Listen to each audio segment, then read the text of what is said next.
कैसे ये लोग रहते हैं, एक आम इंसान जैसे रहते हैं उससे तो कहीं भाई बहुत ही अच्छे तरीके से रहते हैं। ये इनका घर है, खूबसूरत सा घर ये बंधा में इन्होंने बनाया है। और अभी घर के अंदर लिए चलता हूँ आपको।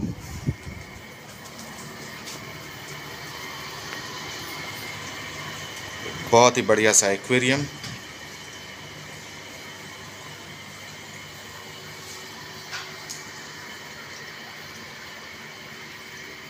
और ये हमारी रोज मौसी और ये सब इनके शिष्यगण।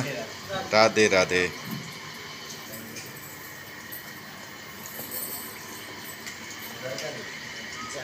सुंदर सा घर आप देख सकते हैं। और सारा काम आप पूजा से लेके हर चीज़ आपको यहाँ पे किचन में देखिए। इधर मैं आया हूँ तो भाई मेरे लिए चाय की तैयारी हो रही है, चाय पीऊँगा इनके साथ में। राधे राधे। देखिए पूजा रूम, ये ढोल जब ये लोग जाते हैं बधाई देने कहीं पे। ये आपकी दादी? हाँ, दादी। नमस्कार, जोहार।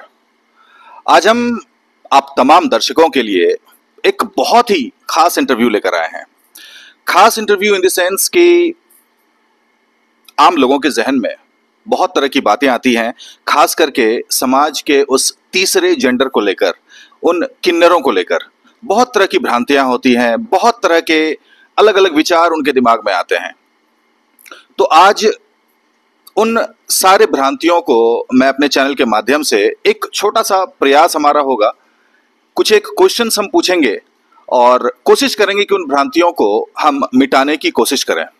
हमारे साथ आज बाबा बैद्यनाथ की नगरी से, शिव और शक्ति की नगरी से किन्नर रोज मौसी, जो यहाँ के किन्नरों की मुखिया भी हैं, उनसे हमारी एक खास मुलाकात होगी और जानेंगे बहुत कुछ। बस बने रहें हमारे साथ। रोज मौसी, सबसे पहले तो आप बताएं कि आप रोज सिंह से रोज मौसी कैसे हो गई, और जब आपके फैमिली में पता चला कि आप उनमें से एक नहीं हैं, तो कैसा अनुभव रहा आपका? देखिए, पहले मैं हमारे जितने जजमान दाता हैं, हमारे किन्नर समाज हैं, सबको मैं हाथ जोड़ के नमस्कार करना चाहूँगी। राम राम, राधे राधे, जय श्री कृष्णा, हर हर महादेव, जय श्री राम। देखिए, मैं पहले रोज सिंह थी और रोज मौसी में बन गई, क्योंकि देखिए रोज मौसी तो मैं थी। जैसे मैं पैदा हुई, जैसे एक नॉर्मल इंसान पैदा होते हैं, वैसे मैं भी पैदा हुई। और जिस तरह से इंसान का उम्र बढ़ता है, फिर बाद में उसका एक्टिविटी से, उसका चाल ढाल से पता चलता है। तो जब मैं 10 साल की, 12 साल की होने लगी, तो मेरा मतलब शरीर भी विकसित होने लगा और एक्टिविटी सब चीज़ से मतलब पता चलने लगा। ऐसे तो एक्चुअली घर वाले को पता रहता है, लेकिन घर वाले कोई नहीं चाहते कि हमारे घर में ऐसा पैदा हुआ है तो मैं अपने समाज में या अपने पड़ोस अड़ोस में सबको बताऊं। सबको ही चाहता है कि मैं दबा के रखूं, छिपा के रखूं। तो जैसे हमारी उम्र बढ़ने लगी तो सब चीज़ विकसित होने लगा, सब चीज़ ये होने लगा। तो गली मोहल्ले के लोग, जैसे मैं चलती थी या बातें करती थी, तो सबको एक्टिविटी से पता चलने लगता है कि भाई वो ऐसा है, ना लड़की है ना लड़का है, वो एक अलग है। तो समाज वाले ने ताना मारते हैं, बोलते हैं कि आपके घर में ऐसा है वैसा। कभी भी किसी के समाज में, जैसे कि घर में किसी के थोड़ा सा तू में हो जाने के बाद इंसान तुरंत से मतलब जो लेकिन है उनको निकालते हैं, बिल्कुल कमियां निकालने लगते हैं और वो चीज लेके ताना मारने लगते हैं। तो अनुभव कैसा रहा, मतलब फैमिली को जब ये चीज पता चला और जब फैमिली से आप निकल गई फैमिली से, तो कैसा रिएक्शन रहा परिवार वालों का?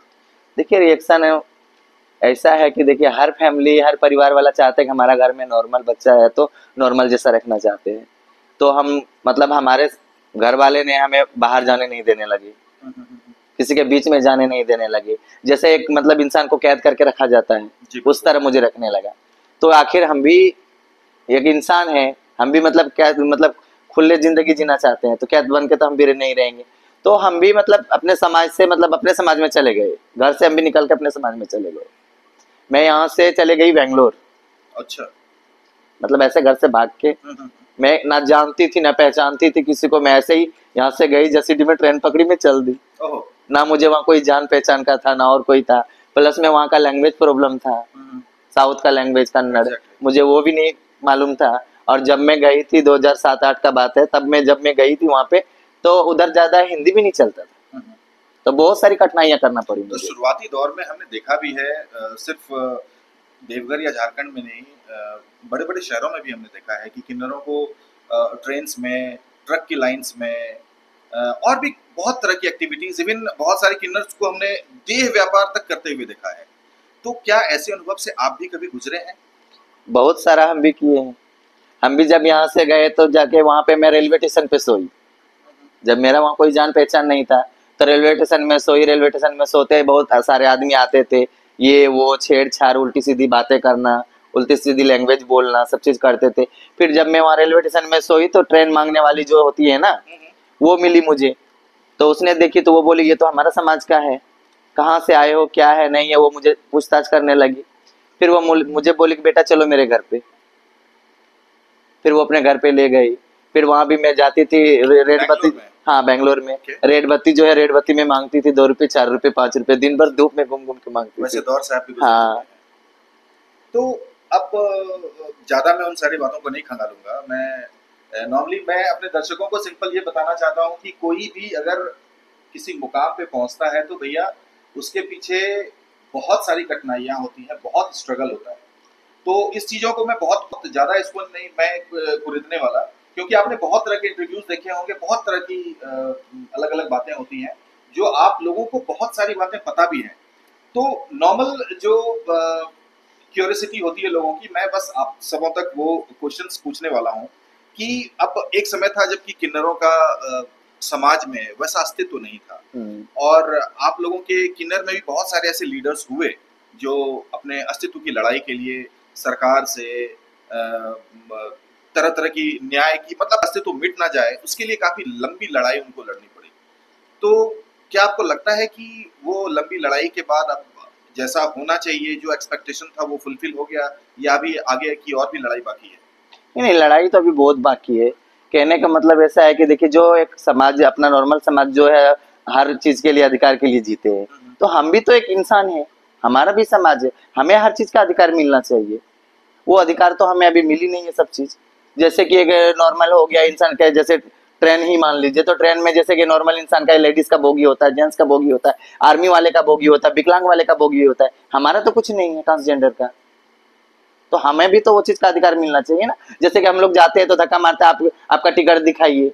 हमारा कुछ है ही नहीं तो मैं किसी लिए टिकट कटाऊं? लेडीज जाती है तो उनका लेडीज के लिए अलग डब्बे होता है, जेंट्स के लिए अलग डब्बे होते हैं, विकलांग के लिए अलग डब्बे देते हैं, आर्मी वाले के लिए अलग डब्बे होते हैं, लेकिन हमारा लिए क्या है? तो हम भी तो अपना अधिकार के लिए लड़ेंगे ना, कि जिस तरह एक नॉर्मल इंसान को सब चीज का अधिकार मिले, उस तरह हमें भी हमारा अधिकार मिले, कि हमें भी किसी चीज का धक्का ना खाना पड़े, किसी का कोई बात ना सुनना पड़े। शौचालय है, शौचालय लेडीज के लिए, जेंट्स के लिए।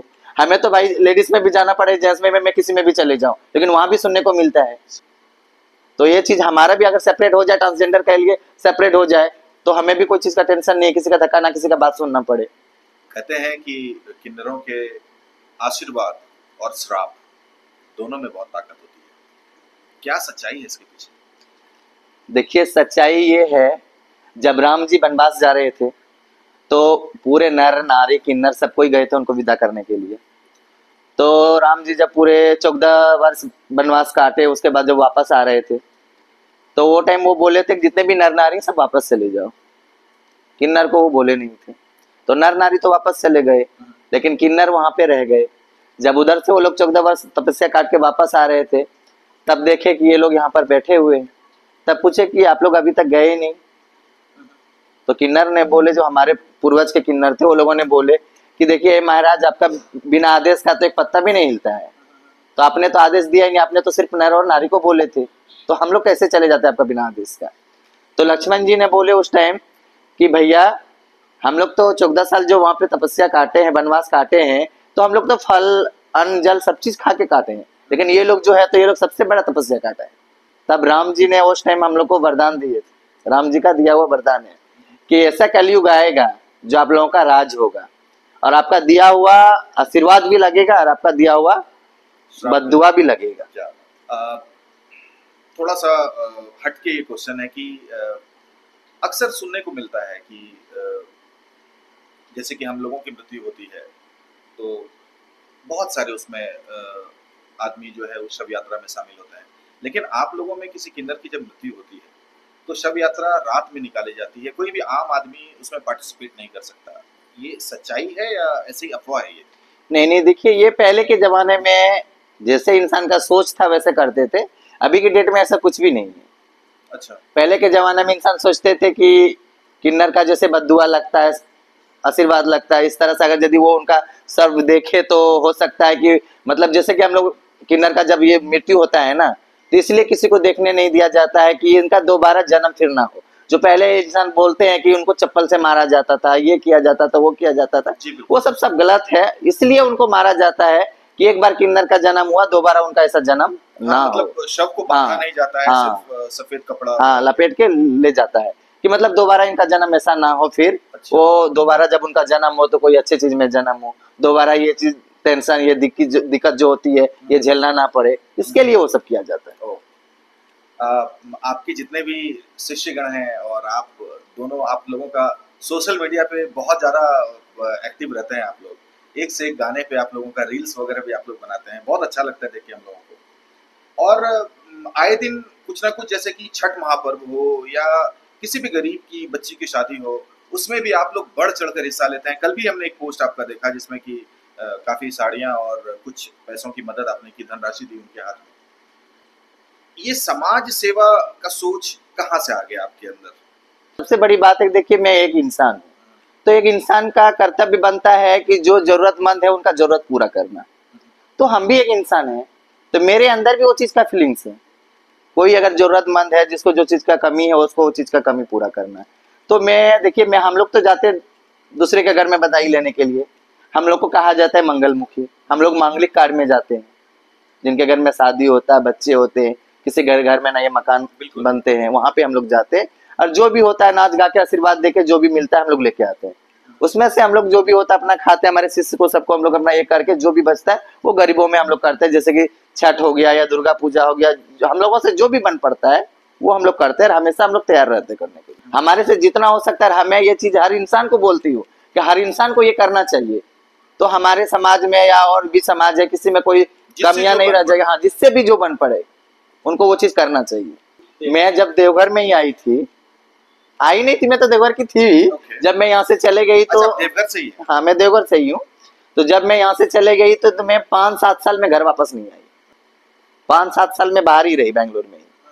फिर उसके बाद फिर मैं जब यहाँ पे आई तो यहाँ आने के बाद भी जो पहले था वही रह गया। हर जगह से ताना, हर जगह से बातें सुनना। तो फिर मैं यहाँ से मधुपुर जाने लगी। मधुपुर में हमारी गुरु है की मौसी, वो मुझे बुलाया कि आ जाओ यहीं पे काम करना, मेरे ही यहाँ रहना। तो मैं यहाँ से, मैं जब यहाँ मैं अलग रहने का कोशिश करी कि मैं चल घर से दूर रहूंगी कि घर वाले भी अच्छे से जिए, हम भी अच्छे से जिए, हमारे चलते उनको भी ना दो बात सुनना पड़े। तो मैं जब यहाँ पे रूम लेने के लिए जाती थी किसी के यहाँ, तो कोई रूम देने के लिए तैयार नहीं होता था। अगर मैं रूम जाके देख के भी आई, अगर शाम को मैं देख के आ गई तो सुबह बोलता था कि नहीं, रूम नहीं मिलेगा क्योंकि मेरा कोई दोस्त आ रहा है, मेरा अपना रिलेशन का ही है, क्योंकि उसको देना नहीं था, इसलिए वो तरह तरह के बहाना बनाते थे। फिर मैंने एक रूम में जबरदस्ती में उनको 1 महीना के किराए देके मैं 1 महीना जबरदस्ती में ली उनका रूम, कि नहीं जब आपने पैसे पकड़े तो मुझे रहना पड़ेगा और आपको देना पड़ेगा, भले 1 महीने के बाद मैं खाली कर दूंगी। फिर बोला ठीक है, 1 महीने के बाद खाली कर देना। मैं बोली हाँ कर दूंगी। फिर मैं वो रूम में रह के, फिर मैं लोग मुझे मेरा एक्टिविटी देखा, सब चीज देखा, तो फिर इंसान फिर नॉर्मल हो गए फिर देने के लिए। फिर अलग रूम लिए, रूम लेने के बाद फिर अभी अब मैं देख रहा हूँ किन्नरों का भी अखाड़ा हो चुका है, और आपके साथ भी कई बार मैंने देखा है कि मंदिर में भी और भी काफी जटाजूट धारी वो सब आपके आते हैं, तो मे भी आपके गुरु होंगे या ऐसा हाँ, कुछ है। तो वो अखाड़ा कैसे चलता है, कैसे फंडिंग होती है उस अखाड़े की? देखिए अखाड़े की फंडिंग, हमारा किन्नर समाज जो है, जो वो लोग अखाड़ा खोले हैं। जैसे पहले 13 अखाड़ा था, तो अब ये किन्नर का 14 अखाड़ा हो गया। जैसे कुंभ मेला में पहले कुंभ मेला लगते थे तो वहाँ पे 13 अखाड़ा ही चलती थी, अब ये किन्नर का एक अखाड़ा निकल गया, 14 अखाड़ा हो गया। तो हमारा जो किन्नर का जो काम है, हमारा नाचना गाना और उनसे जो बख्शिश लेके आना, उसी से हम लोग वहां भी लेके जाए। जो हमारा सम्मेलन होता है, वो सम्मेलन में सब जाके वहां पे इकट्ठे होते हैं, और वहां पे हम लोग सब चीज मतलब मिला के इकट्ठे करके सबको जो जिनसे जितना बन पड़ता है सब लेके, और जैसे कि गरीब कन्या का शादी कराना, अनाथ आश्रम में देना, वृद्धाश्रम में देना, वो सब काम करते हैं हम लोग। चलिए, एक थोड़ा सा हट के थोड़ा पर्सनल सवाल है, पूछ सकता हूँ मैं? जरूर पूछिए। आप लोग इतने सुंदर हैं, सभी कितने सुंदर हैं। देखिए आप लोग, कभी ऐसा कोई मोड़ आया हो, कहीं कोई ऐसा हुआ हो, कोई आपके लाइफ में ऐसा आपको लगा हो कि आपने दिल दे दिया या उनसे प्यार हो गया आपको? देखिए, सबसे बड़ी बात ये है, देखिए प्यार करने का तो हक हर इंसान को होता है। इंसान ही नहीं, एक जीव जंतु है, उनको भी अधिकार है प्यार करने का। लेकिन बहुत सारे इंसान अभी भी हम लोग को बोलते हैं कि आप लोग किन्नर हैं, आप लोग किससे प्यार करते हैं, क्यों प्यार हो जाता है, क्यों प्यार करते हैं। तो प्यार करने का अधिकार तो हर इंसान को, हर जीव जंतु को है। और जब हम इंसान है तो प्यार तो होगा ही भाई। अच्छा, हुआ है? हाँ। अच्छा, वेरी गुड, वेरी गुड। चलिए, एक अंतिम क्वेश्चन आपसे ये है कि हमारे चैनल के माध्यम से कोई आपकी ऐसी अपील सरकार से या कोई हक की बात जो आप रखना चाहें? देखिए, हक तो हर इंसान को चाहिए। मैं तो यही सरकार से अपील करना चाहूंगी कि जिस तरह से हर इंसान को, हर मतलब एक नॉर्मल इंसान को सब चीज का अधिकार मिलता है, वैसे हमें भी हर चीज का अधिकार मिले। जैसे आपने पहले बताया अभी। हाँ। अभी देखा हमने जिला की तरफ से भी आप लोगों को कोई कार्ड एक इशू किया गया है। हाँ। तो वो क्या कार्ड है वो हम लोग का ट्रांसजेंडर का टीजी कार्ड है। अच्छा। हाँ। तो हमारे डीसी सर ने मतलब हम लोग को, जैसे नरेंद्र मोदी जी ने हम लोग को अधिकार दिलाए है, और हमारे डीसी सर यहाँ का मतलब जितने किन्नर समाज है सबको मतलब वो बहुत मतलब ये करवा रहे हैं कि जिसका आधार नहीं है आधार बने, जिनका वोटर नहीं है वोटर बने। और हम लोग को मतलब ये भी मतलब टीजी कार्ड भी बनवा दिए कि कभी कोई चीज का सामना ना करना पड़े। जैसे कि पहले हम लोग का इंदिरा आवास मिल रहा था, तो हम लोग फॉर्म फिलअप किए तो हम लोग को बोला कि नहीं, आप लोग को मिलेगा ही नहीं, क्योंकि किसी का आधार नहीं था, वोटर नहीं था, तो कहाँ से प्रोसेस आगे जाएगा। तो वो सब चीजें जैसे कि हम लोग का सबका बन गया है, तो अब हम लोग को सब चीज का अधिकार मिले। और हम लोग ये भी चाहते हैं कि जैसे कि एक नॉर्मल इंसान इलेक्शन लड़े, तो हम लोग भी लड़ना चाहते हैं, हमारा भी अधिकार है, हम भी लड़ेंगे। लड़ रहे हैं तो जैसे कि हम लोग को अभी सब चीज दे दिया है, कैटेगरी भी दे दिया है, अधिकार भी मिल रहा है, तो हम लोग भी चाहते हैं कि हम लोग को सब चीज का अधिकार मिले। जैसे एक नॉर्मल इंसान जी रहा है वैसे हम लोग भी जिए। अब वो लोग घर में, ऐसा नहीं है कि एकदम साइलेंट मोड में रहते हैं वो लोग घर पे, ये लोग घर पे भी फुल ऑन मजाक मस्ती सब तरह का जो इनका जैसा रहता है, जैसे आम इंसान रहते हैं। बस वही एक भ्रांति को हटाने के लिए मैं यहाँ पे आया, और अब मैं दिखाता हूँ आपको कि कैसे ये लोग मजाक मस्ती ये चलता है। तो चलिए हम भी शामिल होते हैं उसमें और आप तक उस वीडियो को पहुँचाते हैं।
क्या नाम है आपका?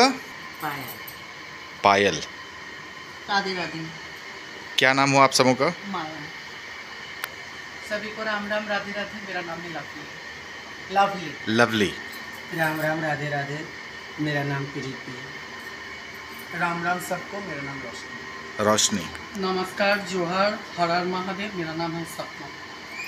राम राम। मैं रूपा।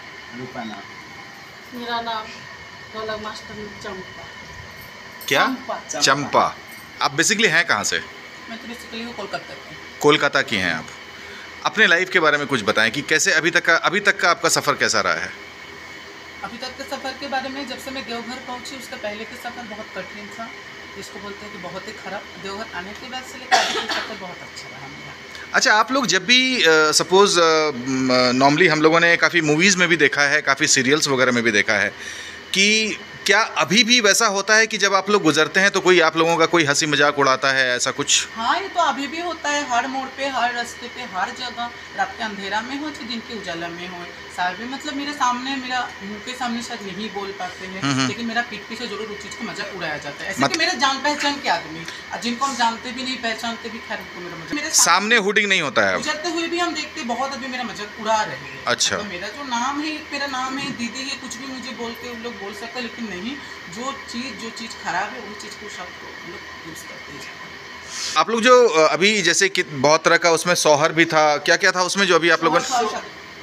हाँ, सोहर था, शादी के बधाई था, माता जी के भजन था, श्री राम जी के भजन था। तो ये तो डेली आप लोग प्रैक्टिस में रहते होंगे इसको?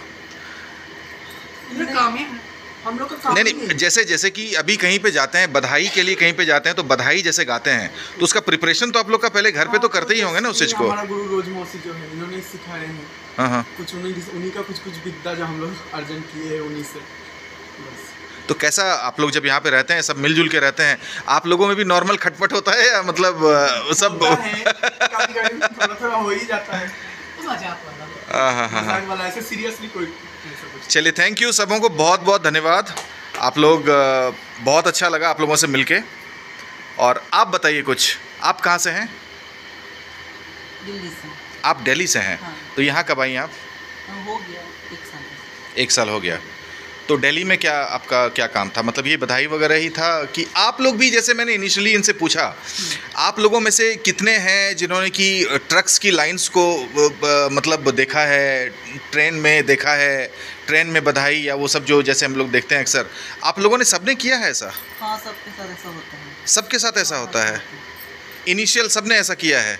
तो बहुत मतलब एक्सपीरियंस भी बहुत अच्छा तो एक्सपीरियंस नहीं रहता होगा? सबसे गंदा, जिंदगी के सबसे खराब टाइम। तो जैसे रोज मौसी ने अपने हक की बात कही, आप लोग गवर्नमेंट से अगर कुछ ऐसा पूछना चाहें या गवर्नमेंट से अगर कुछ ऐसे हक की बात करना चाहें तो आप लोग क्या बात करेंगे? सबसे पहले तो बोलेंगे कि हम लोग को जैसे जेंडर मिला है, नाम के खाली जेंडर मिला, दूसरा कुछ नहीं मिला। सबसे पहले तो हम लोग बोलेंगे कि हम लोग को भी एजुकेशन दिया जाए। हम लोग मतलब मान के चले कि हम लोग को तो उम्र आधा हो चुकी है, जो हम लोगों में बच्चा है जिसको उम्र कम है, उन लोग को एजुकेशन दिया जाए, उन लोगों के लिए अच्छा व्यवस्था किया जाए कि उन लोग भी अच्छे से पढ़ सकते, उन लोग भी अच्छे से जी सकते हैं। ऐसा बात नहीं है कि अच्छा घर के बेटा बेटी है वही पढ़ के तरक्की करेगा, ऐसा नहीं है। गरीब घर के भी बेटा बेटी पढ़ के तैयारी करता है। अगर हम लोग में से भी ऐसी शिक्षा मिले हम लोग को, तो हम लोग भी पढ़ के कुछ आगे कर सकते हैं। जरूर नहीं कि प्रधानमंत्री बन सकते, बल्कि देश के लिए कुछ भी कर सकते। मतलब शिक्षा के लिए आप चाहेंगे कि सरकार? सबसे पहले तो मैं शिक्षा के लिए लड़ूंगी। ओके। शिक्षा रहेगा, जब विद्या रहेगा, तब मैं दूसरे कुछ के लिए और हक जता सकती हूँ। सबसे पहले मुझे लगता है मैं शिक्षा के लिए लड़ूंगी। थैंक यू सो मच, बहुत बहुत धन्यवाद। बहुत बहुत धन्यवाद, अपना बहुमूल्य समय दिया और हमारे चैनल में आने के लिए आपको thank you so much. Welcome. मैं सबको, आपका चैनल का जितने भी दर्शक लोग हैं, हमारे जितने भी जजमान दाता है, सबको मैं हाथ जोड़ के नमस्कार करती हूँ। राम राम, राधे राधे, जय श्री कृष्ण, हर हर महादेव, जय श्री राम। इंटरेस्टिंग और कुछ इंफॉर्मेटिव वीडियोस अगर आपको देखते रहना है तो हमारे चैनल को आप फटाफट सब्सक्राइब और फॉलो करें। Thank you so much.